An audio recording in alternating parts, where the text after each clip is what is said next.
I'll introduce myself this morning. I am Tracy Lydiot. I am the BC Enzen Mining Innovation Cluster Manager for Foresight, and I'm calling in from Oliver, BC, and I'm on the traditional lands of this Okanagan Sayux people. Good morning, everyone. If you'd like to drop your name in the chat and let us know where you're calling in from, we'd love to learn about you. And thank you to the Foresight events team for all of their hard work in the background and letting folks in. So I think we'll kick off and get going. We do have quite a full house. So we're excited to see everyone's interest in this topic. And with gratitude and respect, we deeply acknowledge the lands that Foresight operates on are the traditional, ancestral, and unceded territories of many First Nations, Inuit, and Métis people. And we're very honored to respect them. Moving forward, this is Climate Connections. So welcome. This is a series of webinars that Foresight has been programming, and you are currently in the Mining Edition version. And Climate Connections is our efforts to showcase pressing, very real-world challenges from industry with an audience of academics, researchers, and innovators from across Canada. So this is a nationally broadcast and open event today. Here's a bit of our run of show. So we're starting welcome and introduction. So welcome to those of you that are coming in. Please drop your name and where you're calling in from in the chat. We love to learn who's on the call and learn and allows other people to learn about you. So we'll do a short introduction of Foresight and the BC Enzen, which is the BC Net Zero Innovation Network, help you to link those pieces together in your mind.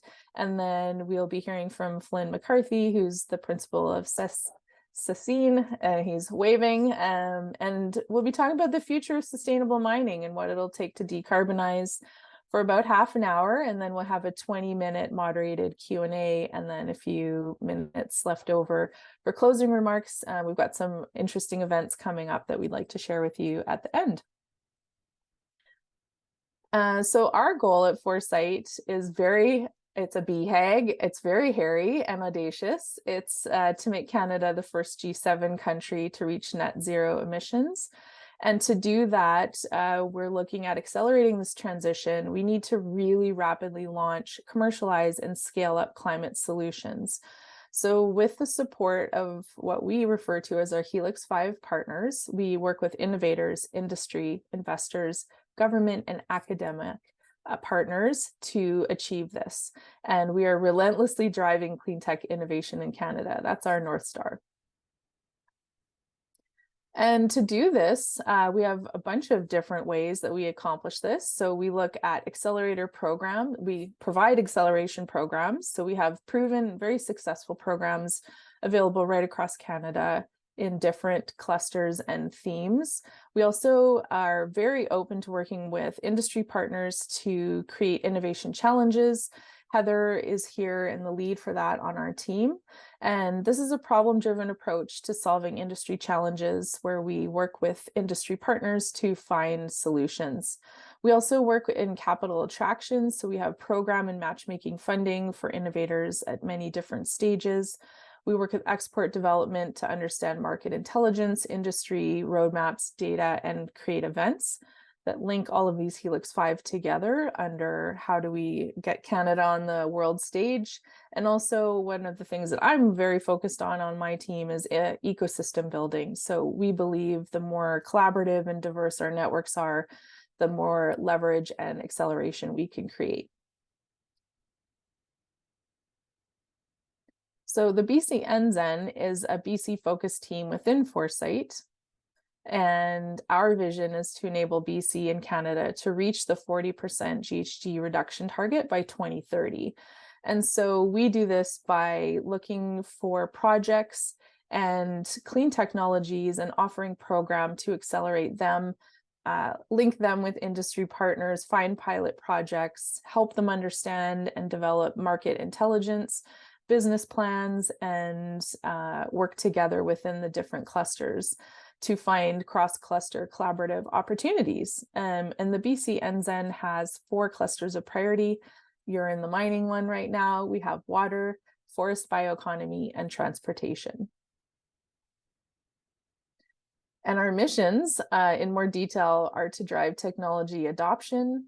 We look at advancing economic development. We want to scale up the next technologies and generate tech solutions that help industry and government reach our 2030 climate goals in BC. And then really some of the other softer sides of the work are to break down silos. Even though we like to think that we do work collaboratively, I always think there's a lot more room for improvement. So how can we are always asking ourselves, how do we bring industry and innovative technology providers, investors, and academics together? And we will be sharing a few events at the end of this, so stick around. That's what our event programming is also for. And then we really want to look at how do we support societal objectives. And so myself, and I think Flynn probably would say the same thing, is we view social sustainability as the gas pedal. So if you are not able to also have a healthy social society and connections, all of this other great work we're doing is going to fall flat on its face. So this is also really a key part of our work. So this is a little bit of a visual of what the BC NZen looks like. So again, as I was sharing earlier, we have 4 clusters of importance, and we do work very closely together with each other. And so if anyone's actually on the call and you're like, hey, I might not have a mining problem, but I might have a water innovator or a forest bioeconomy connection, we definitely do want to hear from you, because we work interdependently with each other. And our we really want to support the green economy and have a lot of events planned for the fall. So next slide. If you're asking also, well, how do I get involved directly? So here's some of the actual activities that we work on. So we can help find innovation and scout for you, curate connections. We also are looking at innovators that may have industry partners, and then together with Foresight's help, we can work to support pilot projects and scale them up. We also have a technical team in-house that can look to evaluate new technologies and programming, and we have a very strong investor readiness part of Foresight that we can connect folks to. We also have a large network of entrepreneurs and residents, over 200 now. So we have strong technical external capabilities to help. We can provide access to sector experts and help with project evaluation, research, grant writing, and finding pathways to funding. We know that for innovators, that's a huge challenge. And also, I believe Flynn will be talking about that in his talk. And then we also can provide access to the industry ecosystem clusters. And really, we're here to help de-risk project development and mitigate costs. I'd like to say a very hearty thank you to our partners for this series, which is Entrepreneurship at UBC, SFU, and the University of Victoria, their Impact Investing Hub. Okay, so that is probably more than enough from me, and I would like to introduce you to Flynn McCarthy, who is our speaker today and is the principal at Cecine Consulting, where he has led the firm's systems approach to mine decarbonization since the firm's inception. Flynn is definitely a tireless champion of individual decarbonization, and he has worked for the past 20 years on all aspects of this area, including corporate energy, including a role of being the corporate energy and carbon manager for the world's largest gold miner, probably a good part of your title too. And also is the leader of the Canadian Mining Innovation Council, the Energy Group, and a decarbonization advisor to hundreds of mining operations globally. And Flynn's really motivated by the challenge of decoupling carbon emissions from mining. So I think we're in for a really juicy talk, and I'm going to, in that moment, pass it over to you, Flynn.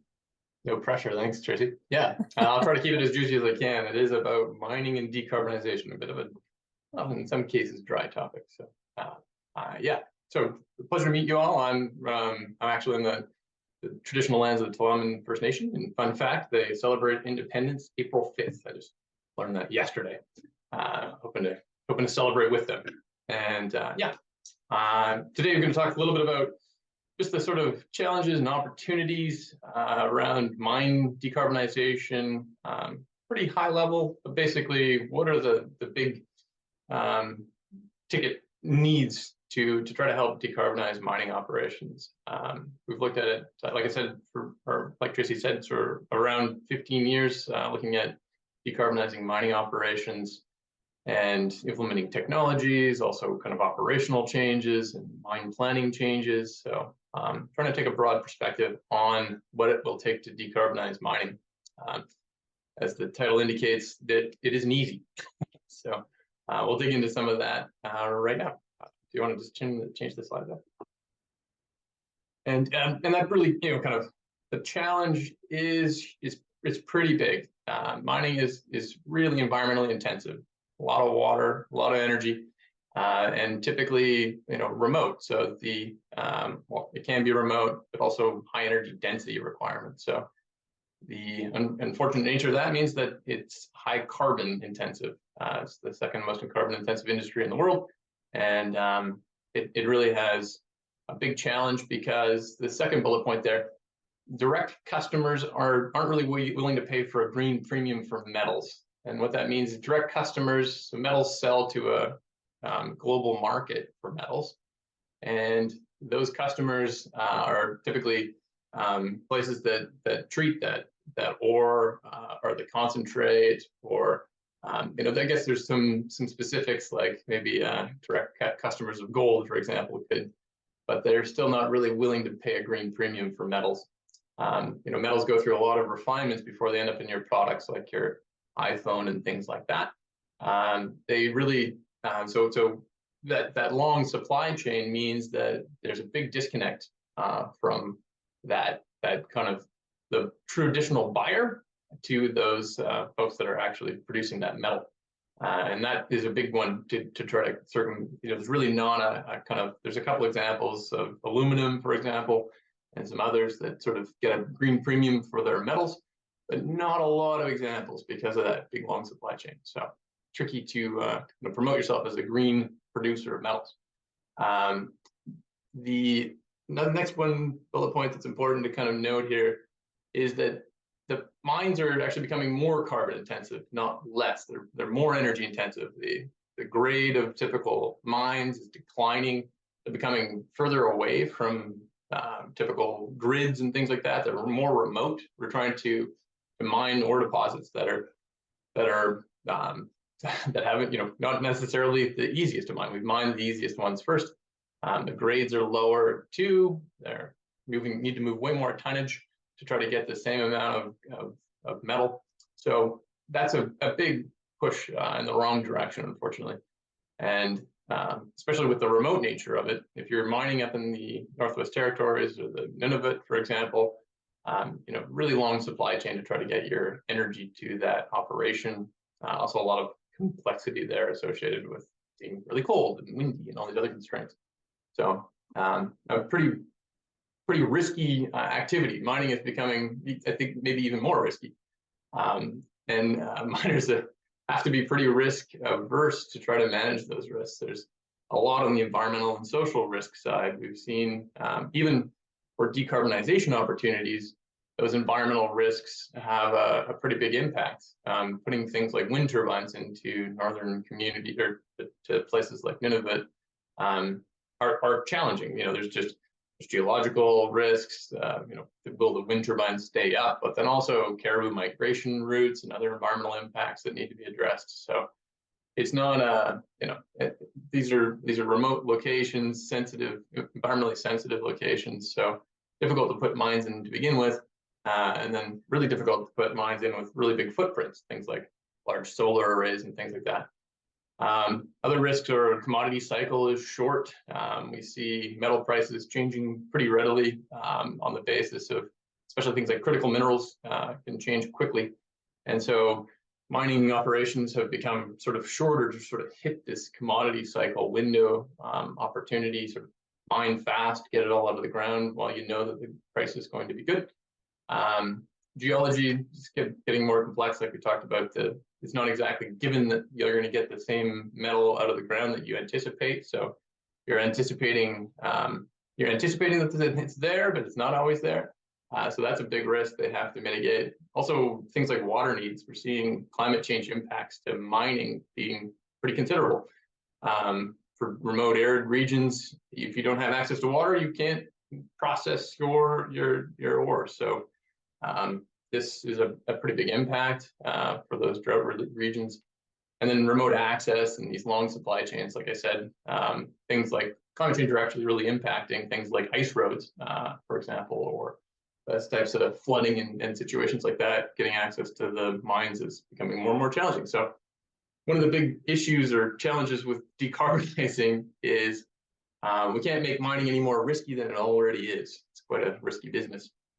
So that's one of the reasons it is somewhat high carbon, because having a big diesel generator on site with 100 million liters of diesel is a really reliable, flexible, and kind of low cost solution currently.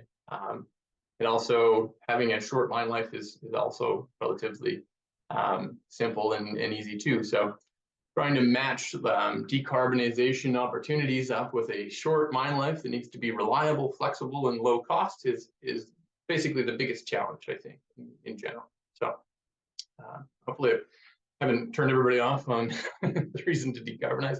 It's still really important. It is very high carbon intensity, and it is required for the energy transition. So let's talk about how do we get these solutions to work, and what are some of the inputs there. So next slide. So the solutions are going to take kind of three main things. Money. Right now, decarbonization is not really cost effective in the jurisdictions that most miners operate in. There's still, carbon pricing is still, Canadian carbon pricing exists. Elsewhere globally, it's still a bit nascent, essentially. What we see from our evaluations of many hundreds of mines looking at decarbonization opportunities is that about 15% of the carbon reduction could happen with negative cost abatement options. So that's pretty good. There's definitely some low-hanging fruit out there. Most of it boils down to process improvements generally, in terms of the way the mines are developed, the sizing and considerations. Sometimes they're just overbuilt, or there isn't that flexibility that are built into them. So opportunities on the cost reduction side from negative cost abatement options. So costs as negative dollars per ton of mitigation. So and above that, 30%, above the sort of up to the 30% mark, between the 15% and 30% reduction mark, we're looking at abatement costs around $80 a ton. So those would be your sort of traditional activities. I'll get into them a little bit more.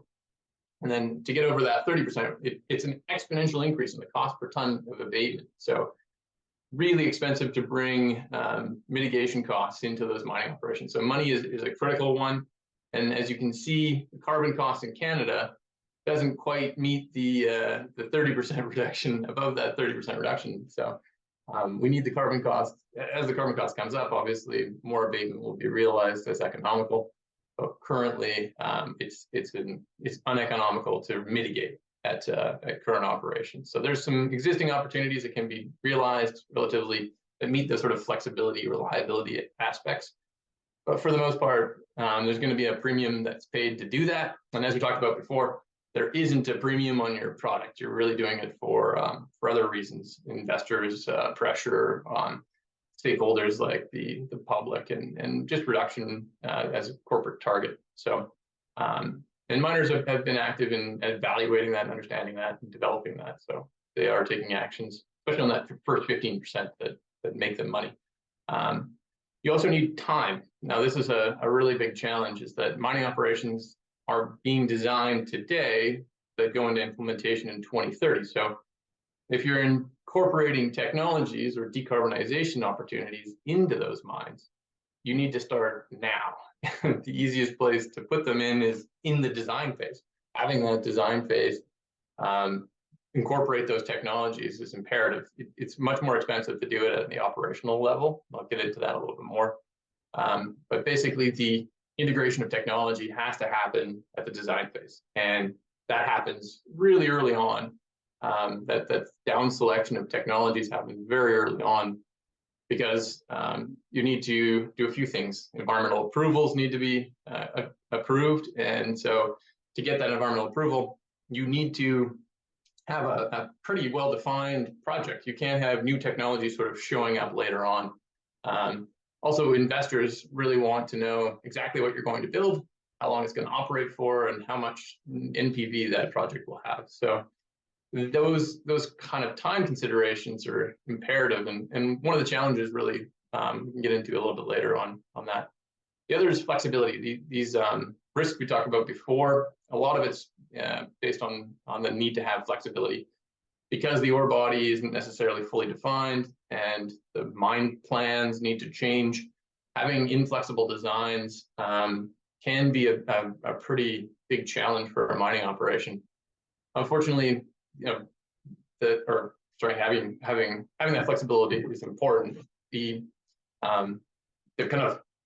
design is somewhat locked in there because the environmental approval process and investors need it. So let's move on to the next slide, and I'll sort of give you guys an overview of where we see those reduction measures. So this is a marginal abatement cost curve of the mining industry in general. And basically, it's just you can think of it as a couple hundred mining operations with their emissions reduction measures stacked against each other. And on the left-hand side of this curve is the negative abatement cost options. So some are highly economic.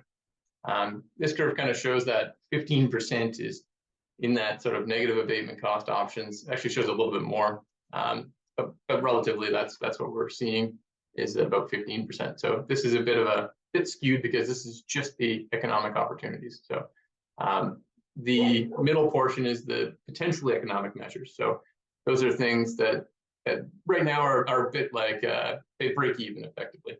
And then on the right-hand side, we have our uneconomic measures, so the high cost per ton mitigation measures. And on that, on this curve, we kind of put some examples of different mitigation measures that you'll see. Some of them are economic, some are potentially economic, and some are typically uneconomic. What you see is that the bigger ticket items, the technologies to implement those into existing operations is really high cost. Trying to add trolley assist and PV haul trucks, the infrastructure required to do that is typically uneconomic for existing operations. Now, that isn't true for new operations. If you can get into the design phase and you can build it into the design of that mine, you can make economic measures for BEVs and trolley that make a lot of sense.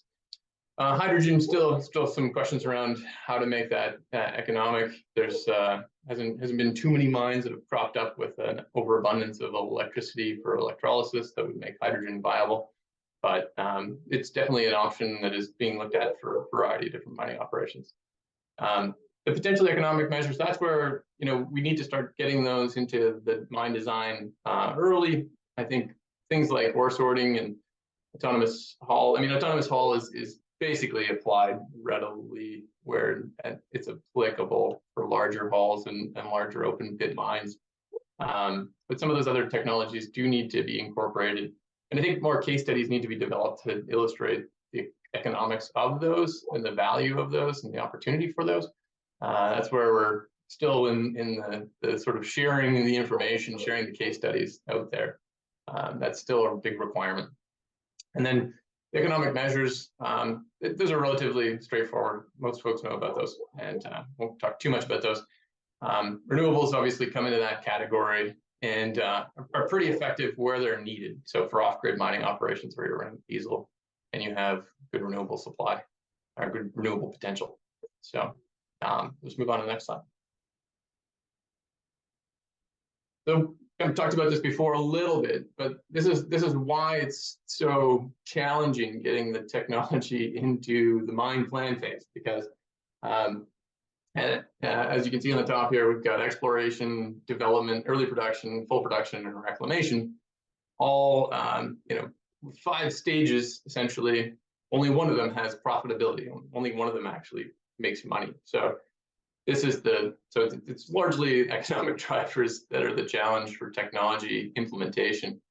In the development phase, the project is deemed kind of high risk or too risky. So technology identification is critical at that stage. It needs to be identified, it needs to be evaluated, it needs to be understood, it needs to be developed and applied.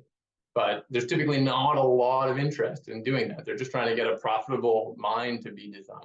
So the tendency is for risk aversion to try to use technologies that are known and will develop a mine effectively.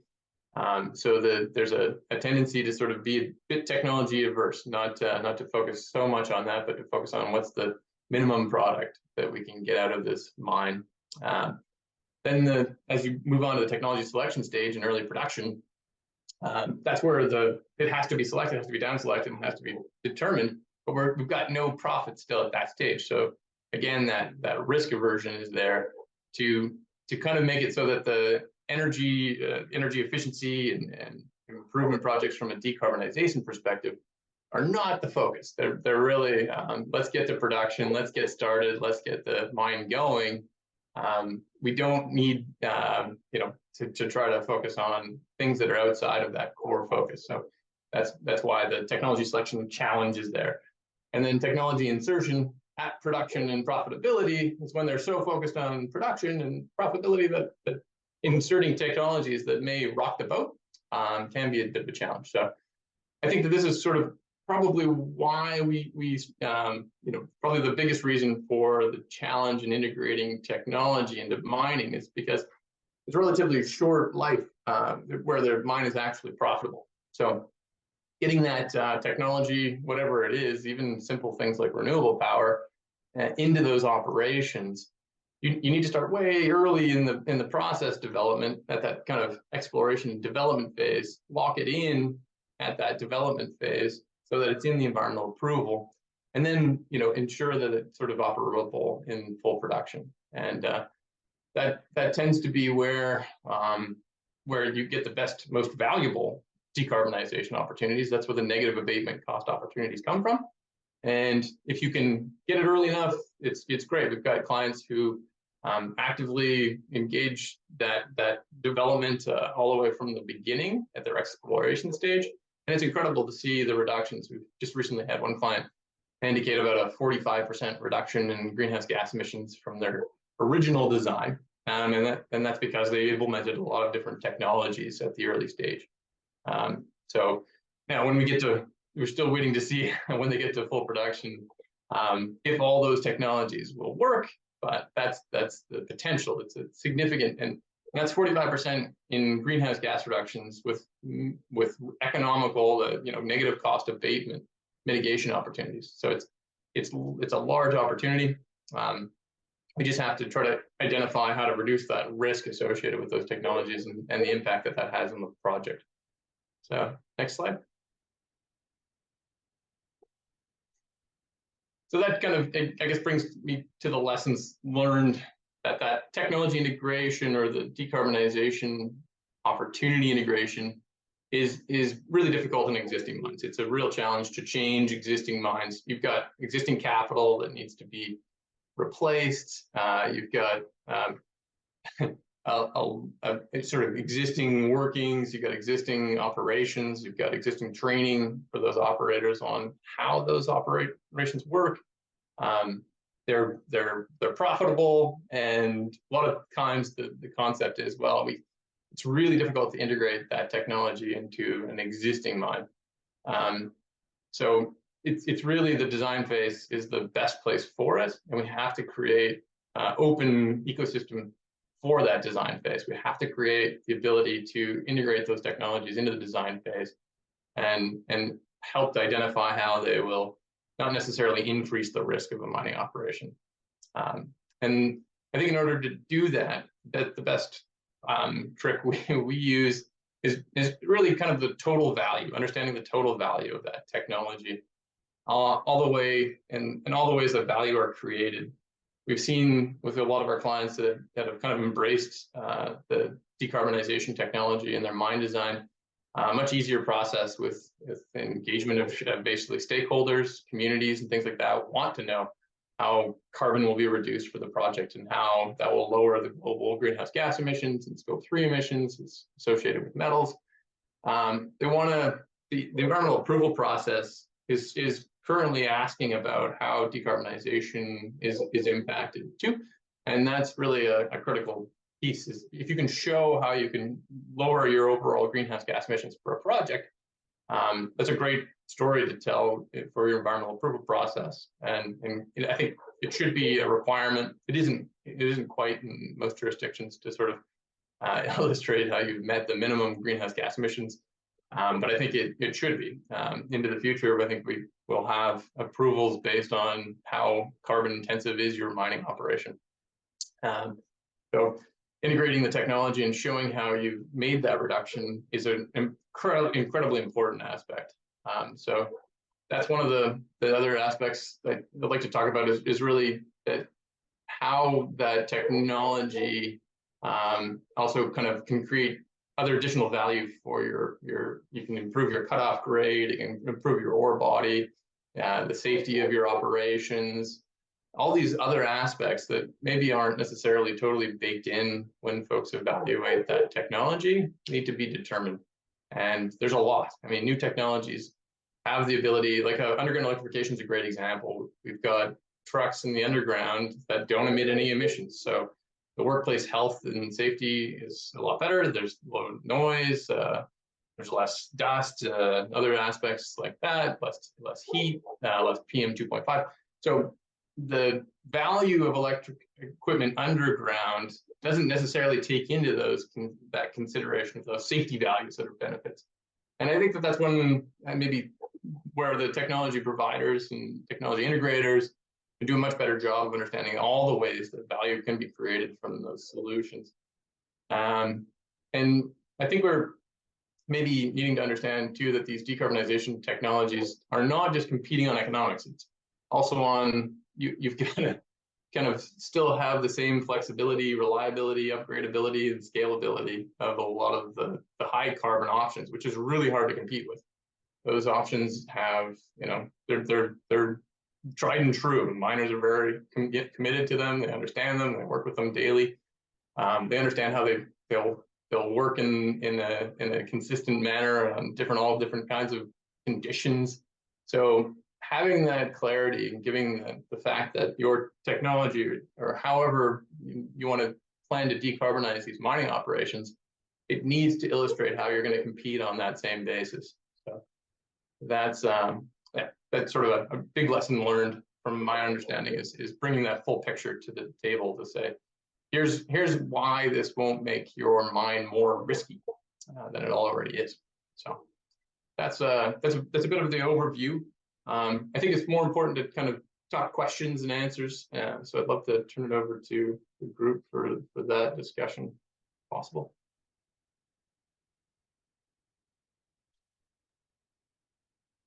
Thank you, Flynn. While folks take a few seconds to think about questions, I just wanted to say thank you. And as somebody who used to be a geologist on a remote exploration project in Nunavut in 2004 and did try to get my company to install wind and solar, I can say firsthand that I experienced the challenge of getting them to pay attention and allocate budget towards that, especially in the early phases of development of projects. It's all about your exploration budget, and it's very easy to have great ideas and they just get cut and chucked off the table really quickly. So I thank you for bringing that forward. And I'm super curious. I don't know if you'll allow me to ask the first question.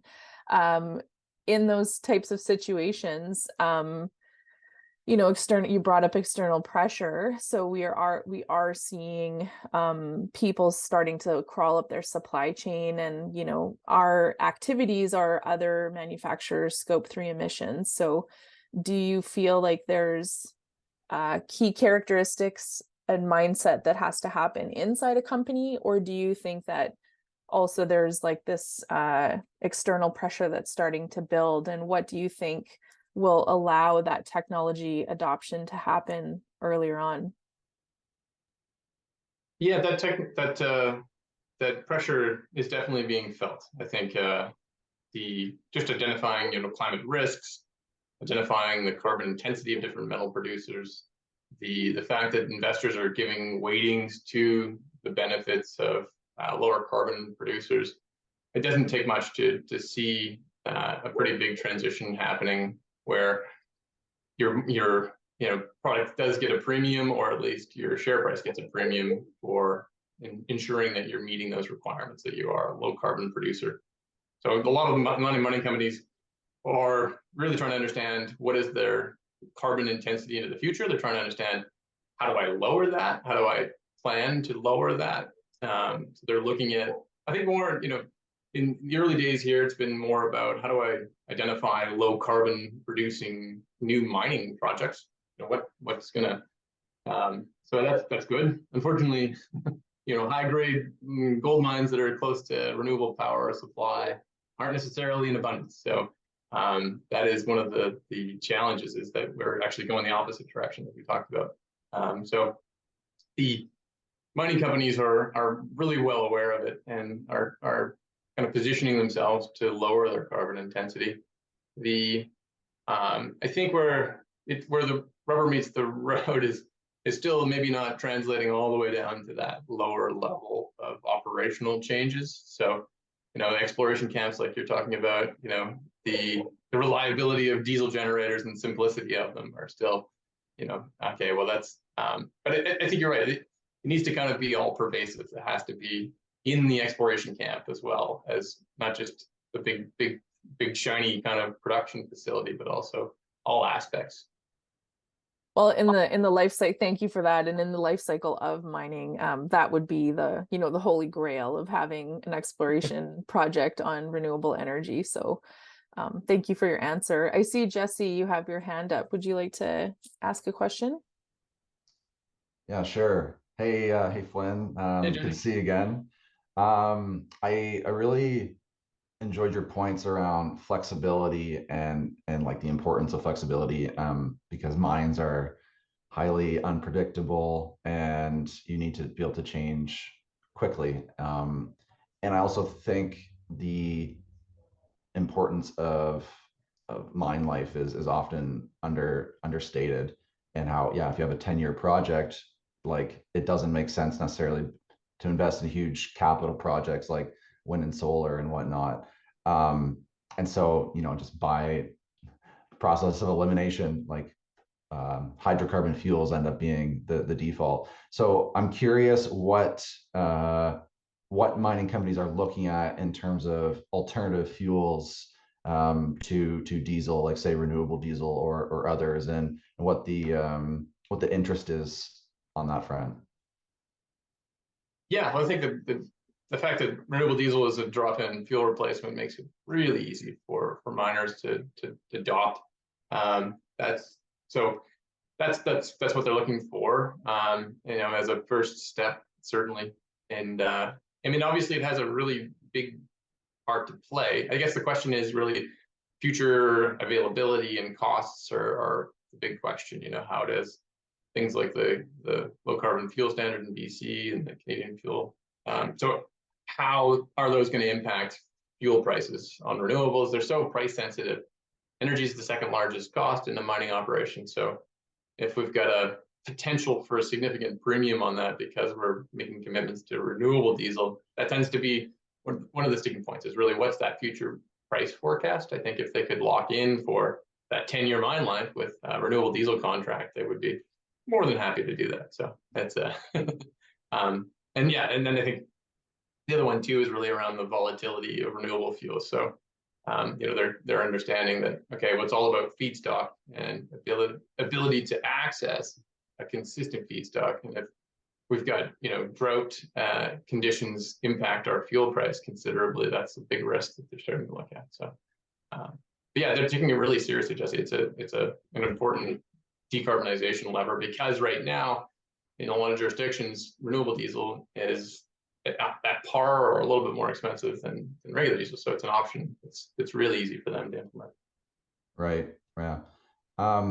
Just to follow up, how are mining companies working with the OEMs, like the manufacturers of the equipment, on kind of figuring out the fuels of the future, or how, I don't know, maybe just shed some more light on that. Yeah, I don't know how much the OEMs are mostly have been focused on the battery side. From my experience, that's been the major push is trying to get battery electric vehicles to work at scale, large scale haul trucks, and mostly it's around the trucks work. It's more around the infrastructure. On the fuel side, I don't know how much involvement they've had with the hydrogen haul truck development, for example, or any alternative fuels. There's been a lot of work on LNG, obviously. Historically, that hasn't, the energy density of those fuels has been the real challenge. It's just they don't have the same energy density as diesel, so the drop-in replacement availability is a challenge.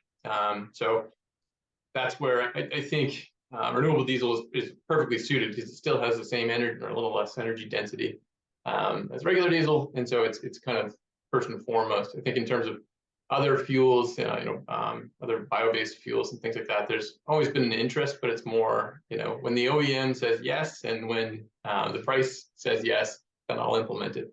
Don't think there has been much active engagement. Okay, interesting. Yeah, thanks so much. I'll open the floor back up to anyone else.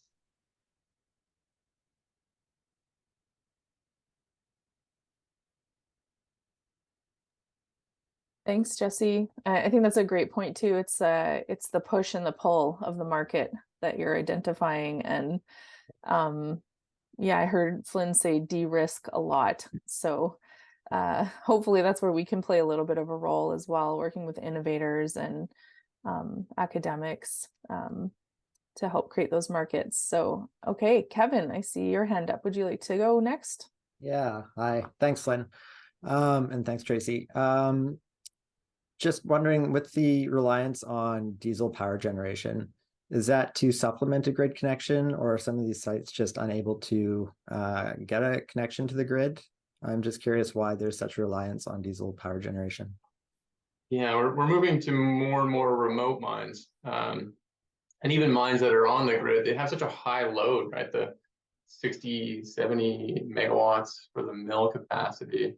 And then if you electrify, you've got even higher load. So the existing transmission lines are built out to these small communities in Northern Ontario or BC. They don't have the capacity for that type of load. And it's really hard to justify if you only have a 15-year mine life or 20-year mine life to sort of invest that. So we're seeing mines that are even grid connected going to natural gas generators to make up that supplemental power that they need, which, if they're going to diesel generation, it doesn't make any sense to electrify their fleets, right? So they're better off just running electric trucks, or diesel trucks, sorry. So that's mostly the fact that our a lot of Canadian mines anyway, the grids are constrained potentially, or they're really remote operations. So yeah. Okay. If you don't mind, I'll ask a follow-up as well. With sufficient on-site energy storage, like battery or otherwise, would that negate a lot of the diesel requirements, or do you think you would still need diesel power generation? Yeah, I guess we do see a lot of interest in renewable generation, and that requires batteries, obviously, because these are 24-hour operations, especially the remote ones, because you just don't have a crew that kind of, you want to make sure that operations, you're maximizing it. So the batteries definitely do enable that higher renewable penetration, and batteries are, increasingly becoming a requirement. Definitely, it just in the overall economics are just much better with batteries. So that's where and as the price of batteries come down, they are really making that renewable option a lot better. So seeing a lot more diesel substitution. The challenge still is, you still have to have a good renewable resource. It's got to be sunny or windy, and that isn't necessarily the case with a lot of remote mines. So it can be a challenge really trying to also justify that renewable capital if you have a short mine life. It just is a really, it's exponential increase in costs as that life decreases from that 25-year sort of optimal renewable generation period. So, yeah. Okay, thank you.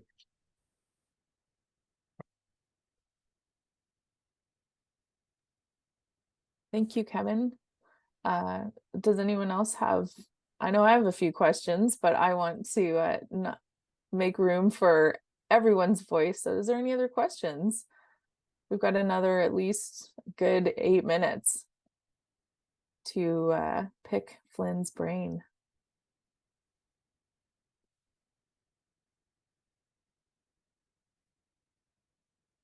Okay, well, while you are all thinking about your intelligent questions, I'll try and ask another one.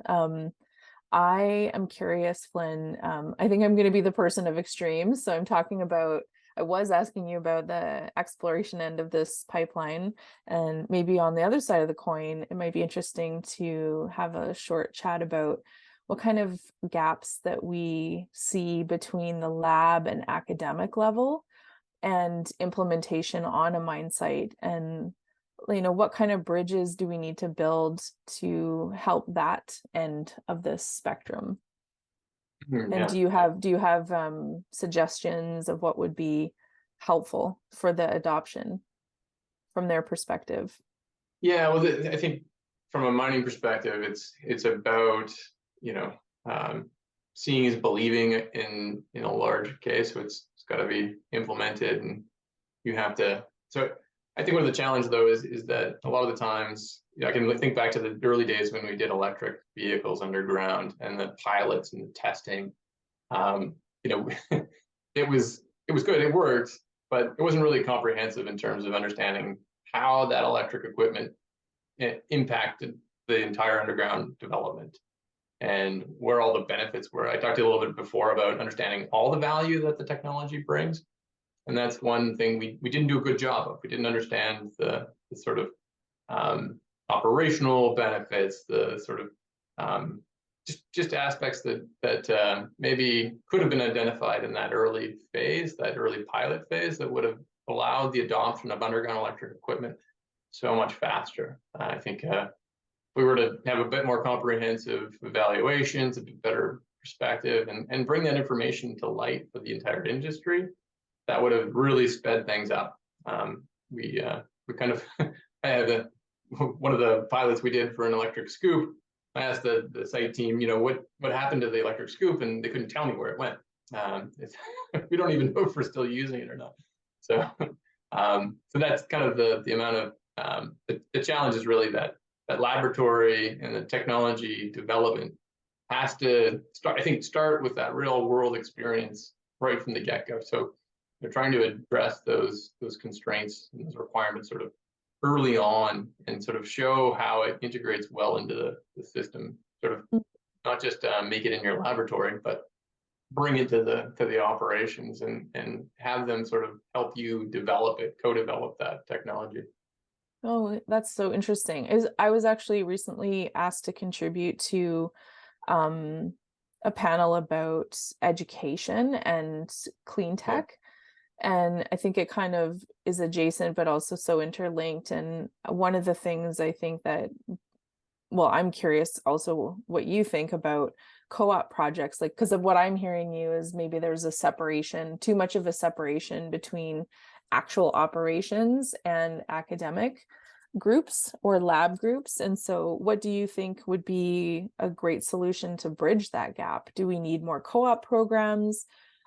Do we need, organizations like Foresight doing more training and education or outreach between the groups? What would be helpful in your opinion?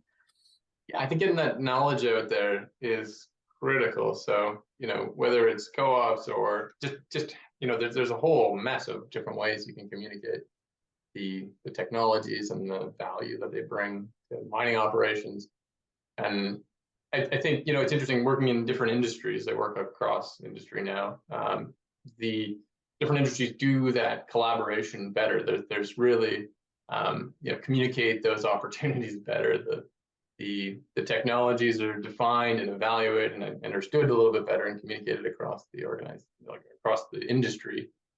Maybe because they're tighter knit, but in general, the mining industry is maybe regional. There's different opportunities that are identified, different regions. For example, Australia is really quite pro on renewables. It's quite common to see renewable evaluations for Australian mines. So yeah, it's really a kind of maybe that information has to get out there on a industry kind of as a collective basis too, not just I think you probably could communicate a lot better from the different from the universities and things too, to get your technology evaluated earlier. Okay, and I see Jesse says site visits. Yes. Yeah. Site visits. Yeah. Love it. I was such a nerd in grade 10. I ended up hopping into a UBC field school group that came up to actually my hometown, which is in Oliver. And, it was really impactful. So I think that's great feedback about site visits and how do I will certainly be looking for places to build stronger connections with these organizations and planting the seed in their mind that we do have the connections to academic groups through Foresight, and are there opportunities that we can bring students out and make those connections stronger. So I'm glad you brought that forward. Thank you. Roz, I see your hand up, so I think we have time for your question. Thank you. Sorry, I'll just quickly hop on the camera here. Hi, everyone. Just to quickly introduce myself, I'm from Stratasol. We have a SHRED and government grant company, but if anybody needs to chat even at high level, I'm not pitching here, but mainly wanted to join just to see how I can help this innovation ecosystem. I also sit on the UBC's applied science board, and also on CRN, the Composite Research Network, and on UBC's Clean Tech Venture Studios. But on one of the best network that I've seen is the CRN. So if you guys are not familiar with it, you may want to have a quick look at it. It's a combination of the composite department at UBC, computer science, and also manufacturing engineering. So they meet every quarter. It's over 2 days, and they bring all the all the PhDs, kind of present their ideas, and all the big research funders are also there. So with the mining, there's a lot of big mining companies. Like I talk to a lot of, like in my network, I know a lot of CEOs of mining and the big engineering companies, and they're not really that much involved. Like we work with on the SHRED with 2 very large engineering companies on the mining side.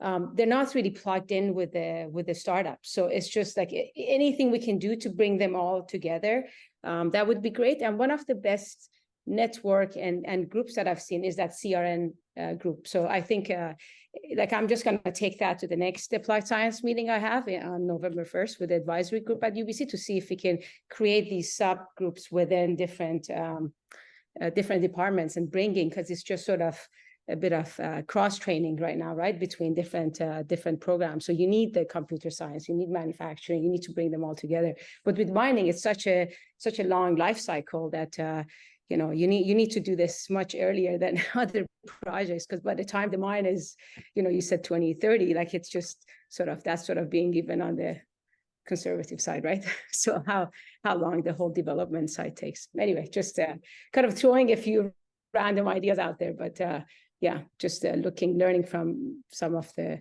better. I just thought to share that. Thanks. Thank you. Yeah, no, it's the mine of the future is definitely a hard one to nail down. So getting those groups together to have that conversation early on, it's just, we have to maybe innovate a little faster in the mining space for sure. Thank you, Roz. I appreciate that. Flynn, do you have gas in the tank for one more question? Yeah, sure. Okay, so Karine was asking, she said, I understand the focus is very much on decarbonization, but aren't there other aspects to consider to achieve more sustainable mining operations, like a better use of water resources, given water's indirect use in storing carbon, mitigating extreme weather events, and sustaining biodiversity?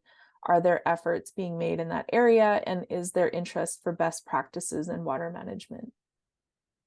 Yeah, and I speak predominantly from the carbon space because that's the one I focus on. So the water space is equally or more important, I think, to some large degree for certain mining operations specifically. But the yeah, I think maybe the carbon space has really sucked up a lot of air in the room these days too. We can't forget about all the other aspects that are so incredibly important, and water is just, you know, it doesn't get any more important than that. So I think that the practice, though, it's probably very similar.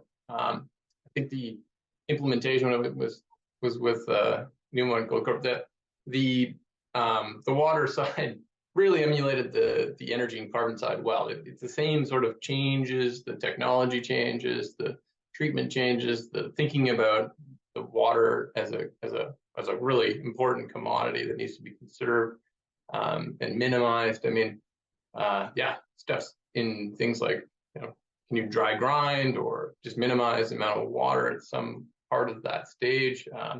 That's really an area. It does have carbon impacts too. Obviously, you got to pump water, treat water.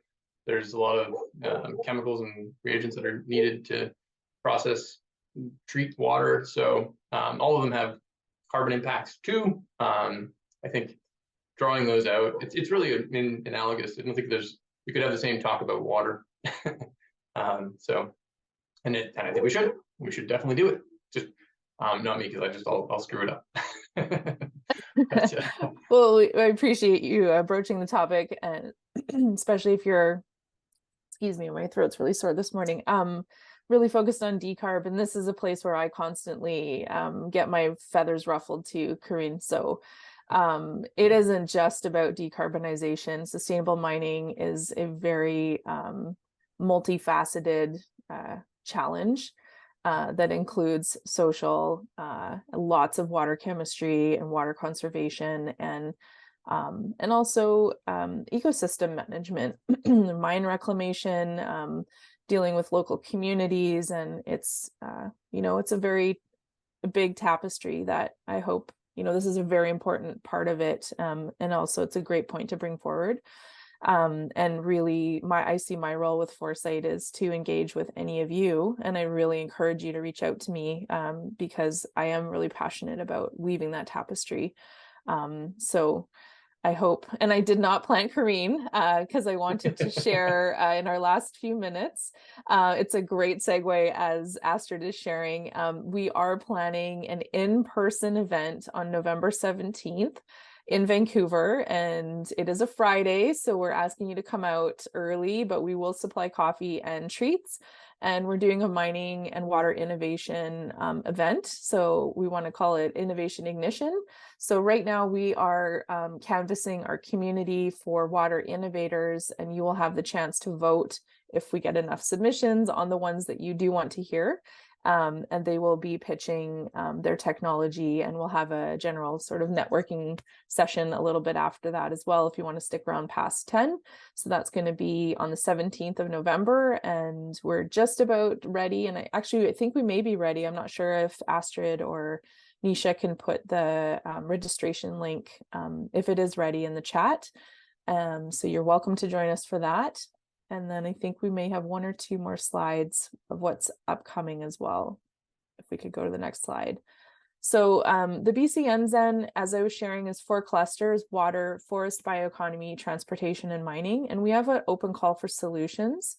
We are hosting a webinar for information on November 2nd. So that will be from 9 until 10:30 in the morning. And we are looking for clean tech innovators that will help us reach our big, hairy, audacious goals. And the one for mining that is risen to the top as a priority is to connect 100% of BC's mines to clean energy systems. But I encourage you to go on the website and look at the other open calls. Each cluster has their North Star that we're trying to accomplish, and would really love for you to share that with your networks. If you are an innovator, we encourage you to apply. There is a funding decision at the end of that for successful innovators that help us find solutions. So please take a look at that. And do we not have one more slide, I think? Yeah, one more minute over. Okay, so then wanted to share that the next Climate Connection is the Carbon Edition, and that will be happening on November 1st from 10 to 11:30 a.m. So I just want to say thank you all again for attending. Thank you to our sponsors, UBC Entrepreneurship at UBC, SFU, and University of Victoria and their Impact Investing Hub. And on behalf of Foresight and all of our teammates, I would just like to say thank you for your time and attention today. And thank you, Flynn, for being willing to come here and share all of your very deep and relevant experience with us.